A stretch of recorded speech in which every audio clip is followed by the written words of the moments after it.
Ndagusuhuje kandi nkwifurije kugira ibihe byiza. None turi kuwa 12 z'ukwezi kwa cyenda umwaka wa 2023. Iyi ni CMC TV Rwanda Citizen Media Center TV. Ni umwanya w'amakuru. Amakuru yacu araza kwibanda ku ngingo z'ingenzi zikurikira. Ikigo cy'igihugu gishinzwe ibizamini n'ubugenzuzi bw'amashuri NESA cyasobanuye impamvu cyashyize abakoze ibizamini bya leta bagize amanota ari hagati ya 40 na 49 mu cyiciro cy'abagize amanota ahagije. Muri aya makuru kandi turaza kukubwira ko ibiciro biri gutumbagira ku isoko hirya no hino by'umwihariko mu mujyi wa Kigali bikomeje kuvugisha abantu benshi bitewe n'uko ibicuruzwa bitandukanye birimo kwigondera umugabo bigasiba undi. Turaza no kujya mu mahanga aho umunyamabanga wungirije w'ishyaka rya Kabila yashinje ingabo z'akarere ka Afurika y'Uburasirazuba zoherejwe mu ntara ya Kivu y'Amajyaruguru gukomeza kubungabunga M23, rishinja kubogamira inzira y'amahoro mu Burasirazuba, ndetse ashinja uyu mutwe kugirana umubano n'ihuriro riri ku butegetsi ubwo yarari mu kiganiro na Radio Top Congo FM kuri uyu wa mbere ushize. Aya makuru yose kimwe n'andi tutakubwiye turaza kuyakubwira ku buryo burambuye. Turaza kuba turi kumwe n'uruganda rw'Isaro. Ni uruganda rukora akawunga keza, akawunga gaseye neza gashobora gutuma ugira imbaraga mu mubiri wawe, kamaze no guhabwa icyemezo cy'ubuziranenge n'ikigo cy'igihugu gitsura ubuziranenge Rwanda Standard Board.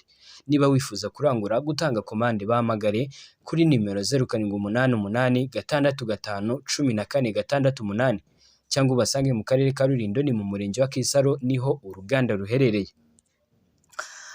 Ikaze mu makuru yacu ku buryo burambuye. Ni amakuru tugiye guhera hano mu Rwanda ku nkuru ivuga ko ikigo cy'igihugu gishinzwe ibizamini n'ubugenzuzi bw'amashuri NESA cyasobanuye impamvu cyashyize abakoze ibizamini bya leta bagize amanota ari hagati ya 40 na 49 mu cyiciro cy'abagize amanota ahagije.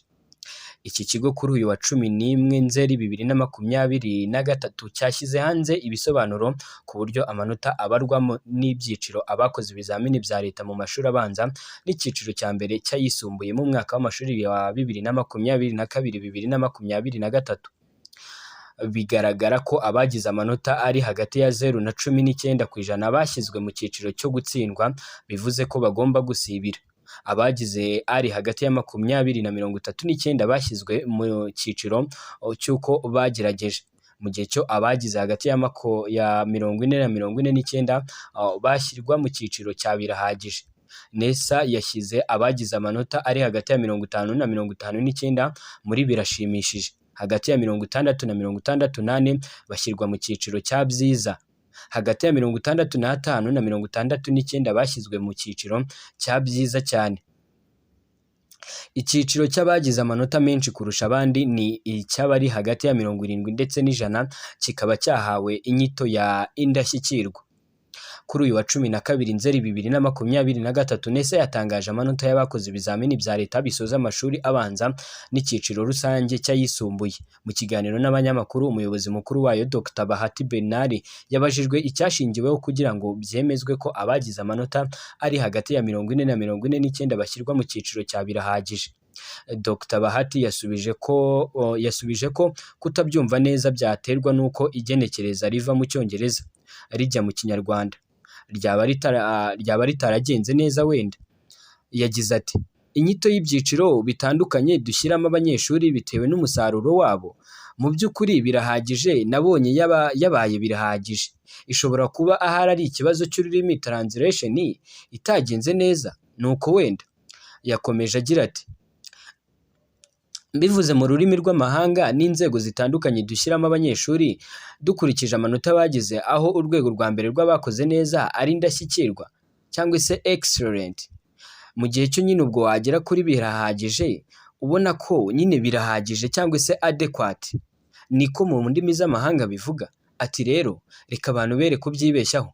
Dr Bahati yasabye abanyamakuru gufasha NESA kunoza iyi nyito.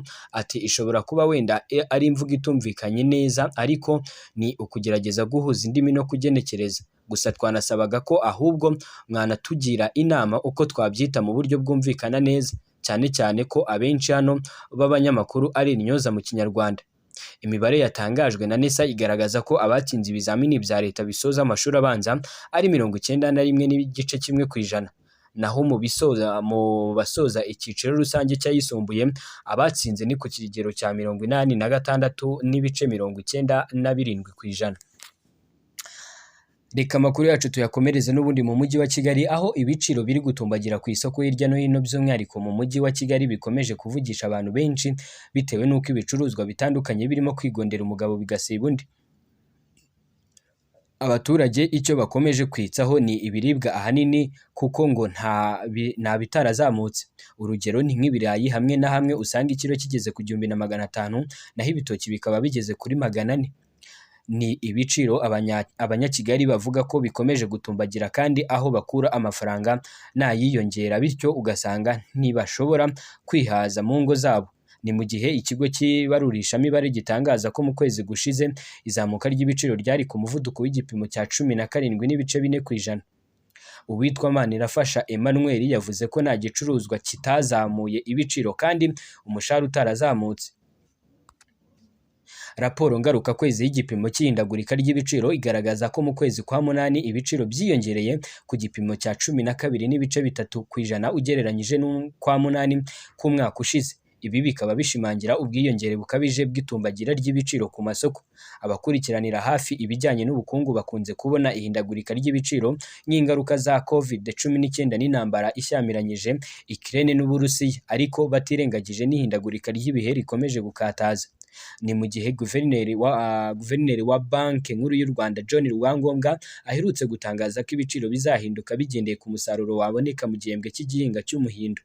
Muri Mata 2023 nibwo Minicom yaganiriye n'izindi nzego bireba itangaza ko yakuye umusoro ku nyongera gaciro ku muceri na kawunga mu rwego rwo kugira ngo ibiciro kuri ibyo biribwa bigabanuke. Ariko abenshi kuba bicuruza aho kugira ngo ibiciro bigabanuke byagiye byiyongera. Abaturage hirya no hino by'umwihariko abo mu mujyi wa Kigali bakomeje kwibaza ikirakurikiraho nyuma y'uko ibiciro bikomeje kuzamuka, nk'aho umuceri ukomeje gutumbagira, isukari ndetse kandi akawunga, ibirayi, igitoki nka bimwe mu biryo abanyarwanda bakunze kurya, ndetse kandi n'ibishyimbo nk'ikiryo mwimerere nyarwanda cyo cyafashe indi ntera, kuko ubu ikiro kigeze ku 2,000. Abaturage benshi bo mu mujyi wa Kigali, bamwe mu baganiriye na CMC TV Rwanda, bagaragaje impungenge z'uko mu myaka nk'ibiri iri imbere bamwe na bamwe baraba batagishoboye kubaho, ndetse n'ibyoroheje batagibashije kubibona. Amakuru yacu reka tuyakomereze muri Repubulika Iharanira Demokarasi ya Kongo, aho ishyaka rya Kabila ryibasiye ingabo z'umuryango wa Afurika y'Uburasirazuba rishinja guverinoma kugirana imikoranire na M23.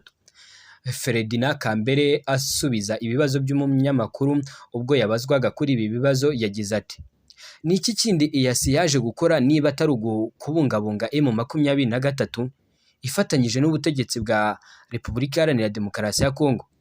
Abavugizi ba M23 barabyemera buri gihe, kandi guverinoma ntigaragaza kubihakana."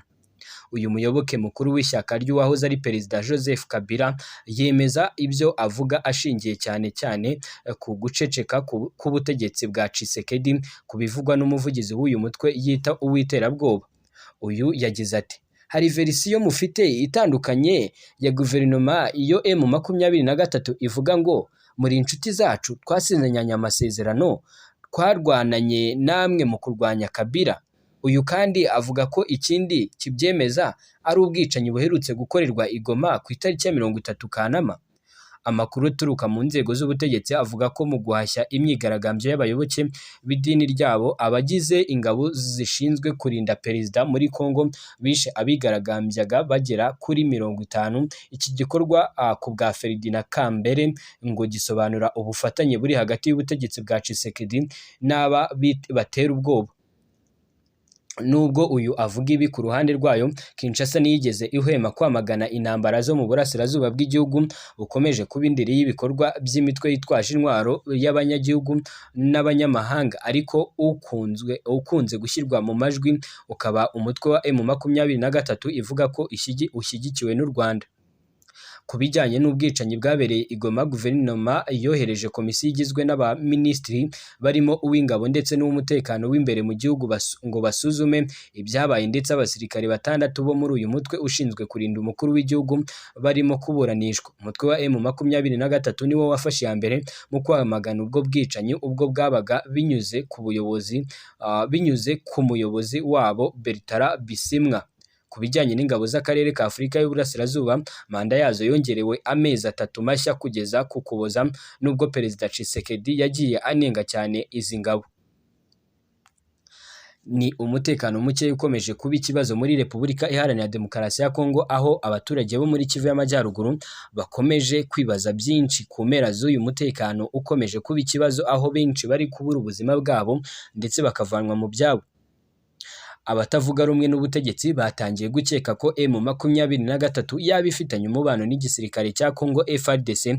Ibi byose akaba ari ukujijisha cyane ko abarimo abo ku butegetsi bwavuyeho cyangwa se ubwa Kabila bakomeje kugaragaza ko M23 yajije kurwanya ubutegetsi bwa Kabila, bityo amaze kuvaho bikaza kuba nk'ikinamico ubwo M23 yatangiraga imirwano muri Kivu y'Amajyaruguru. Ibi kuri bo bakaba babyita ikinamico.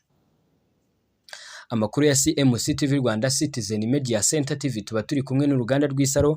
Ni uruganda rukora akawunga keza, akawunga gaseye neza gashobora gutuma ugira imbaraga mu mubiri wawe. Aka kawunga kamaze guhabwa icyemezo cy'ubuziranenge n'ikigo cy'igihugu gitsura ubuziranenge Rwanda Standard Board. Niba wifuza kukarangura gutanga komande, bahamagare kuri nimero 0788 cyangwa ubasange mu karere ka Rulindo ni mu murenge wa Kisaro. Ndagushimiye cyane.